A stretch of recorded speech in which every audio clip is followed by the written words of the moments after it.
جی السلام علیکم। جیسا کہ یہ دیکھ سکتے ہیں آپ، یہ مناظر ہیں اسلام آباد سے آنے والی ٹریفک کے، اور آج پورا دن جو ٹریفک تھی اسلام آباد سے آنے والی، اس کے سامنے مٹی بھی پڑی ہوئی تھی۔ یہ ٹریفک سیدھا جا رہی ہے مری روڈ راولپنڈی کو، اور ان کے آگے کنٹینر بھی پڑے ہوئے تھے، اور راولپنڈی سے جو اسلام آباد جانے والی ٹریفک تھی اس کے آگے بھی مٹی پڑی ہوئی تھی، وہ بھی اچھی خاصی ڈسٹرب تھی۔ اور آج سارا دن ان کی تکرار، اسلام آباد انتظامیہ کی اور راولپنڈی انتظامیہ کی تکرار یہی چلتی رہی کہ یہ کام تو پنڈی والوں کا ہے، پنڈی والے کہتے رہے یہ کام اسلام آباد کا ہے، اور ان کی ساری تکرار میں سارا نقصان، ساری پریشانی، ساری تکلیف اٹھانی پڑی پنڈی والے لوگوں کو۔ اور جب کہ ہمیں یہاں پر ایک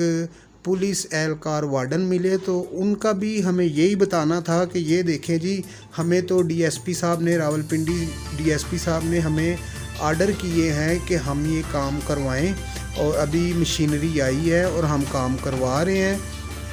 جبکہ یہ کام تھا اسلام آباد کی انتظامیہ کا۔ تو ہمارا یہ ملک ہے، ہمارا یہ پاکستان ہے، یہ کوئی فیض آباد بارڈر نہیں ہے کہ یہ کام اس نے کرنا ہے اور یہ کام اس نے کرنا ہے، یہ ہم سب نے مل کر کرنا ہے، یہ ہمارا پاکستان ہے۔ اور جیسا کہ آپ دیکھ سکتے ہیں، میں اپنے جو ہمارے ملک کے پرائم منسٹر وزیر اعظم میاں محمد شہباز شریف صاحب ہیں، اور وزیر داخلہ رانا ثناءاللہ صاحب، میں ریکویسٹ کرتا ہوں کہ ایسی جگہیں بہت زیادہ ہیں جہاں پر بہت ابھی بھی گند پڑا ہوا ہے، اور ابھی تک ان جگہوں پہ صفائی نہیں کی گئی، ابھی بھی وہاں پر بہت زیادہ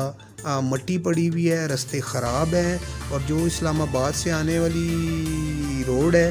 جو فیض آباد سے ہائی وے کی طرف جا رہی ہے، پریشانی کا ایک عالم بنا ہوا تھا۔ صبح سے پنڈی راولپنڈی اسلام آباد کے جو مین رستہ آنے جانے کا تھا، یہ رستہ ان کا بتانا کہ یہ اسلام آباد کا سی ڈی اے کا کام تھا، اور یہ اسلام آباد کے اہلکار، اسلام آباد کے جو ڈی ایس پی صاحب ہیں، ان کے حکم سے یہ رستہ کھولا جا رہا ہے۔ جی شکریہ۔ جی ہماری ریکویسٹ ہے سی ڈی اے چیئرمین صاحب سے کہ وہ شہر میں گھومیں پھریں اور ذرا دیکھیں جہاں جہاں پر کام ہے، اور یہ آپ کا کام ہے، آپ سی ڈی اے سے یہ کام کروائیں۔ اور ناظرین، ہمارے چینل کو